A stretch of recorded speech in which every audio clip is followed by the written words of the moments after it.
Just like the other Latin American countries, the U.S. got involved in the Cuban Revolution against Spain. The U.S. got involved because it wanted to protect its business interests there. The U.S. had millions of dollars invested in businesses located in Cuba, among them were large sugar factories.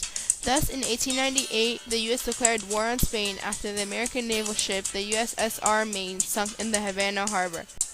The U.S. mainly used its navy to fight the Spanish in the war. The U.S.'s first step was blockading Havana, which was Cuba's capital and major port city. This blockade soon extended along the north and south coast of Cuba. U.S. and Cuban troops took El Viso Fort, the town of El Caney, and San Juan Hill.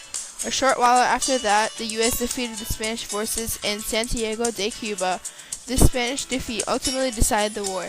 Meanwhile, Spain was simultaneously fighting a war against the U.S. and the Filipinos in the Philippines. When Spain also lost the war in the Philippines, it surrendered and the Treaty of Paris of 1898 was signed, ending the war. Prior to the revolution, Cuba was under Spanish colonial rule. It had no government of its own.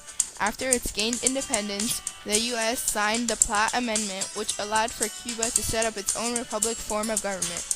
However, the Platt Amendment also allowed for the U.S. to maintain control over the Cuban government and to have certain areas of land dedicated to the U.S. naval bases. Thomas Estrada Palma was elected as the first president of Cuba. However, the U.S. involvement in Cuba didn't end there. When Palma was accused of corruption during his re-election run, the U.S. decided to step in. Charles E. Magoon was put in as the military governor of Cuba by the U.S. Magoon tried to make some improvements for the benefit of the Cuban country. He demanded the construction of a sewage system for Havana. He attempted to make systems of municipal laws, municipal taxation, and tried to ensure that the legislation enacted would be fair and reasonable. Unfortunately, he spent lavishly and left Cuba in debt.